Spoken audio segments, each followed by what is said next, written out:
It's ironical that a few minutes ago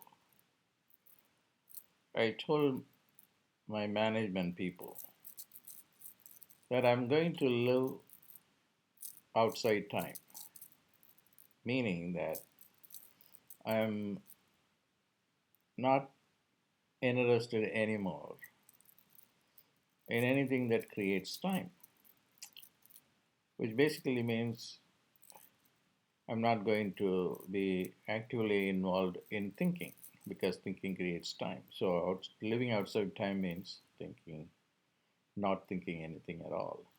That's just being in Susumna. And after all, I'm old enough to do that because I'm just in a month will be 67 years. And it's time for me to do things for myself. But ironically, what happened, Ganesha told me that I should do something about him. And it's very interesting that of late I have been uh, a lot involved in Ganesha on a personal basis and also from the standpoint of uh, making his wisdom available to other people. So, what I'm going to do in this video is to reflect on Ganesha. There has been a lot of interest in Ganesha all over the world, and it's just started 2 decades ago when Ganesha started to drink milk, which is a phenomenon that cannot be easily set aside, although people have not paid any attention, any serious attention to that phenomenon. I am trained as a phenomenologist in the US. So it's time that I reflect on that, although again it brings me into time, but I just don't mind it because Ganesha is there to help me. To me, Ganesha is real. He is a phenomenon as well as a noumenon.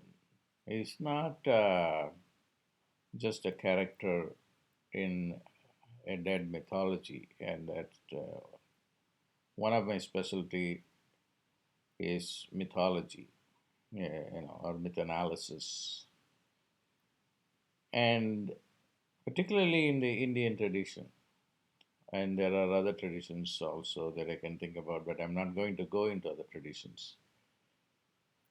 Particularly in the Indian tradition, uh, uh, myth- mythology is something that is very much alive. The gods and goddesses are not emeritus. They are very much alive and part of our culture and tradition. And they are being worshipped. The characters in the mythology, gods and angels, are worshipped and they are considered real, although the understanding is rather superficial, and I'm not surprised because they are not scholars. The general public are not scholars, and they just go there to Ganesha for boons and to fulfill their material, mostly material desires. Now, the one thing that I want to focus on is why is Ganesha is now coming back more so in recent times than say 2 or 3 decades before. uh, 3 or 4 decades before Ganesha, when I was living in India, uh, um, particularly in Tamil Nadu, where I was born and raised, Ganesh Chaturthi, the birthday of Ganesha, was celebrated in a very, very small scale. But today, it has picked up. I happened to be there during Ganesh Chaturthi in India. It has become like a big celebration uh, all over India with humongous statues of Ganesha on this day. And as a phenomenologist of religion, I know why this is happening so, because it is Ganesha's time. Periodically, a certain deity comes to prominence, and that is also the deity's decision to be more available to the people, and this is Ganesha's time. So this is on the level of what Ganesha wants to do for the world, and particularly to India. On a personal level, why am I so much interested in it? But for Ganesha, I would not have even dared to do this one, because all day long today I was out of time, and then today, and then after I had made this announcement, I'm not going to do any work, and then Ganesha says you have to do this, particularly because, and it's not a coincidence, I think, that I happened to watch one of the TED Talks by this gentleman, Devdutt Pattanaik, and who has been using mythology to interpret business management. And as a matter of fact, I have a student of mine that Harvard, from Harvard Business School, very successful person in San Francisco. And then it is in her house that I happened to see one of Devdutt Pattanaik's book, the Business Sutra. And it was an interesting thing, but I did not go into the book. I just skipped through. But later on, when I was in staying in Swami Malai, in a resort of one of my students, Steve Bodia, who happens to be the hotelier and owns that resort too. And he gave me a book of Devdutt Pattanaik, and I happened to read on Ganesha. And also, accidentally today, just before I made this my announcement to the management, I watched Devdutt Pattanaik talking to a TED Talk. He was talking about the mythology of Ganesha and management, and he was referring to the story of Ganesha, the competition between Ganesha and his younger brother, Subramanya, or Muruga, as he's called in Tamil. It's a very interesting way to introduce mm, gods and goddesses to contemporary Indian audience and Western audience as well, in a non-threatening way, and also in a way to mainlineize these mythological ideas. Mainlineization is a very important concept, because it will contemporize traditional understanding and wisdom. Now, the story of Ganesha. So I have to go back to why I got interested in Ganesha now, and on a personal basis. That's where I started. It's because I'm now running the Ketu Bhukti in the Venus Dasha. And whenever you are in Ketu's, under Ketu's influence, then you always have mm, a connection with Ganesha. So suddenly objects came to my in my life, like this mala I have, which is cat's eye, which is a stone sacred for Ketu, and it just came to me, and it was lying there in the office, and in my office, and I just picked it up. Uh, then statues of Ganesha started to appear, and actually this particular statue that was basic of Ganesha. It's a crystal one that's inspired me to do this video for you. And I think this particular presentation of mine, because of Ganesha's blessing, is helping me not to be frustrated over the fact that I am being involved in time, and he's keeping up until now, ever since I started talking to you. They started talking. I've been feeling no time at all, which is pretty good. Now, I have done a few videos, probably not this Ganesh Chaturthi. I have done one or two, but definitely during the 2014, when I Ganesh Chaturthi, I did a series of videos on Ganesha and neuroscience. Okay, why Ganesha is associated with wisdom. You know, the story that Devdutt Pattanaik talks about is the wisdom of Ganesha to not to run around the world, but just to go around Shiva and get this special mango fruit. So why is he so important as a wisdom god?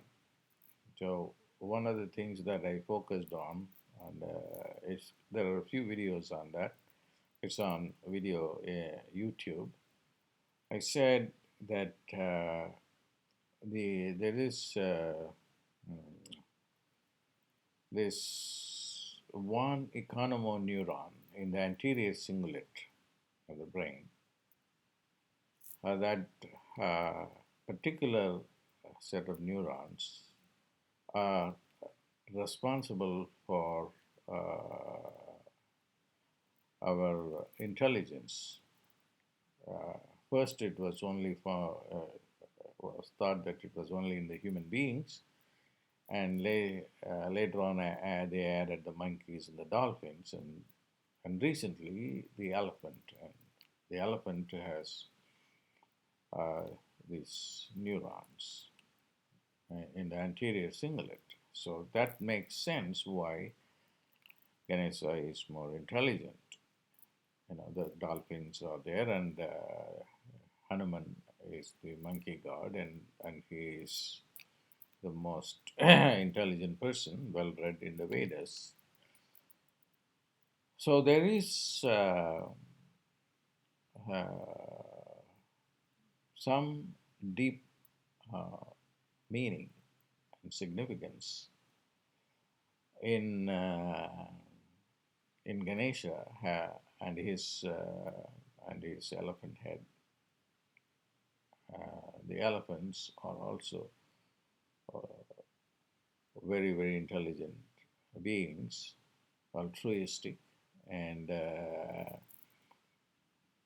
they have a big hippocampus, and their memory is phenomenal, and there are studies going on that they know even arithmetic. There is a guy in Tokyo University doing some research on that.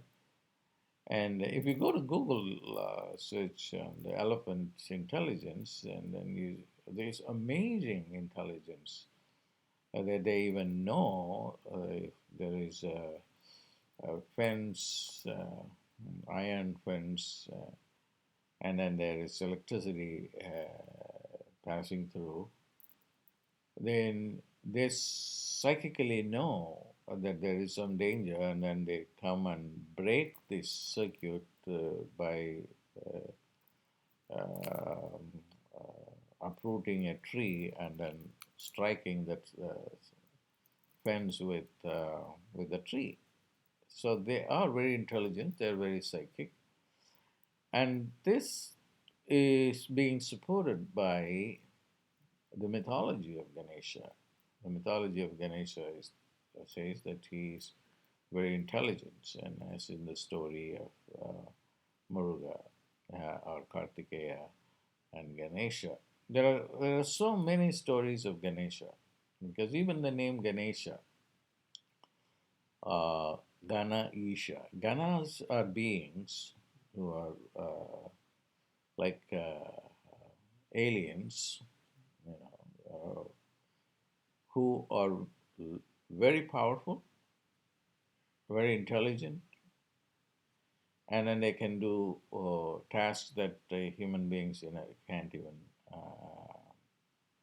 ever be able to accomplish, and in a very short period of time or instantaneously as well. So Ganesha is real. He's a phenomenon. He is he lives. He exists, and that is very important for people to understand, that it is not part of a dead mythology, but it is part of a living tradition, and there are uh, uh, ways and means of getting in touch with him, and the phases of the moon are very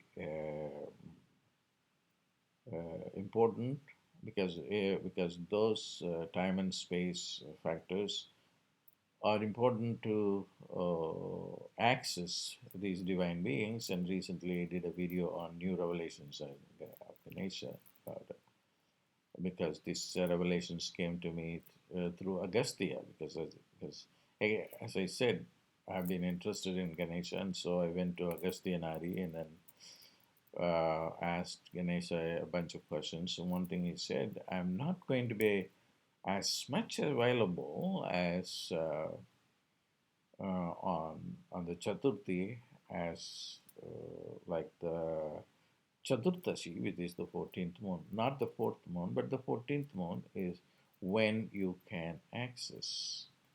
Okay. And then uh,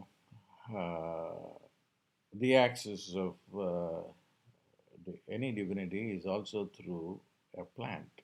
A plant can live the energy of a deity. This is again the Siddha wisdom.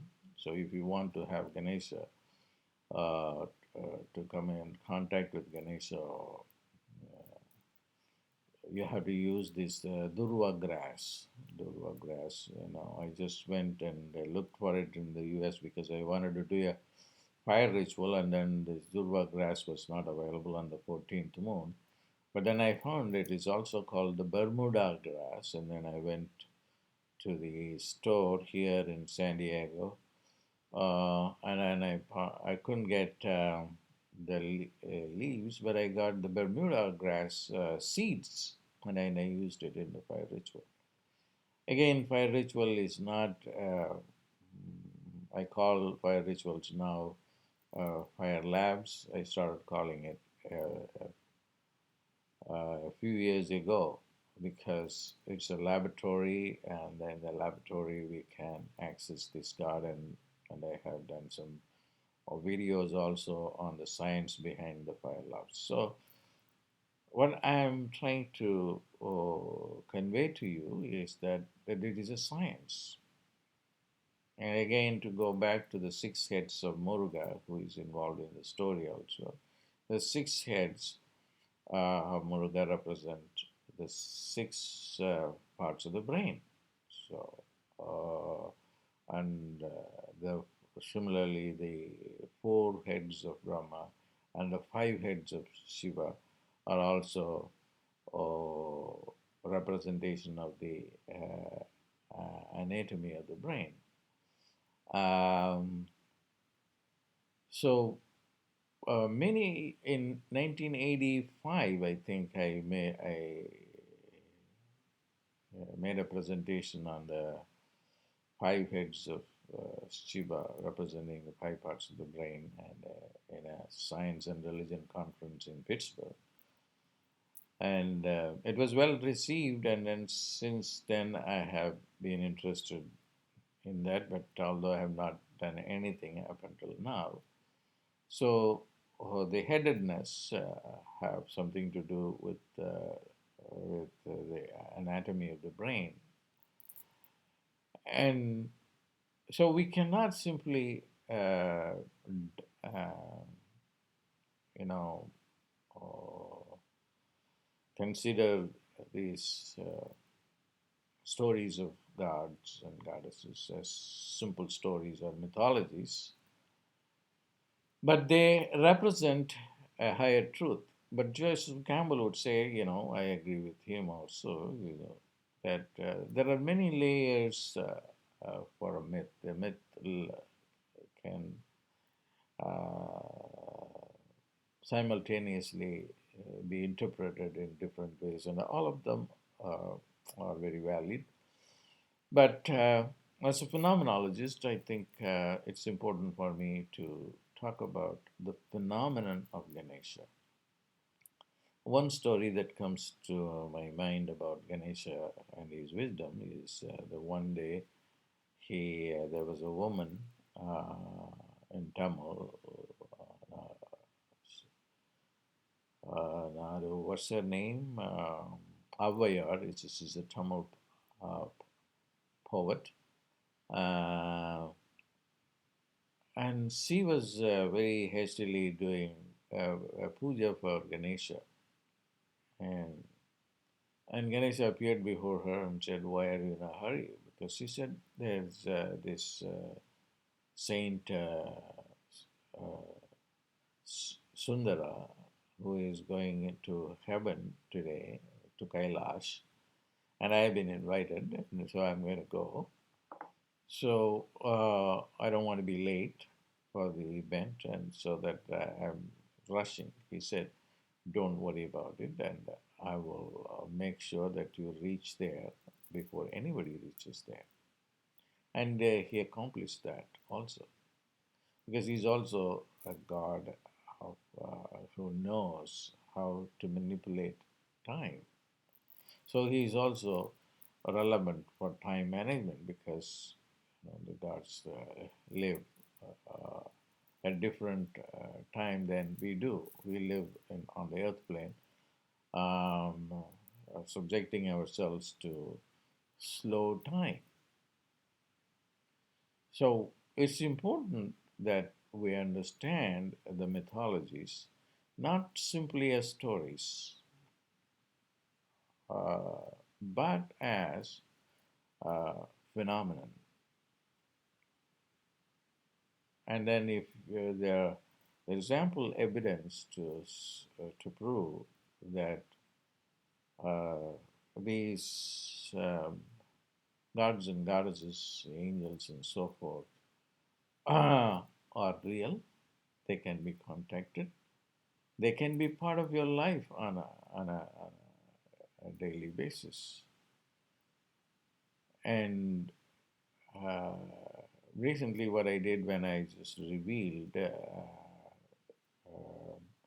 the significance of the 14th moon and Ganesha, I just made an announcement. I just want to test this. Uh, uh, some of the rituals we are doing to access Ganesha, and please send me a feedback. And then we have gotten a few feedback, and then if properly worshipped with proper timing and proper herbs. Herbs are very important. So, also, I have asked my lab. I have a small lab that does research on herbs and trying to identify molecules. And at a preliminary level, they are not very big in any sense. And then one thing I told them that to look at two herbs because they will be very helpful for humanity. And one is this the Durva grass or the Bermuda grass, which is Ganesha's grass.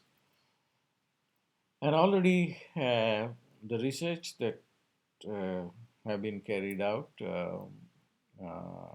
on this grass have revealed that this herb Ganesha herb can do a lot of miracles in the health arena.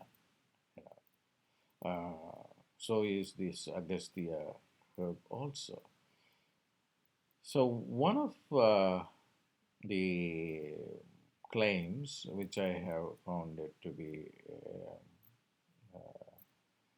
correct is that the herbs as attributed to different gods and goddesses because each god or goddess has his or her own plant,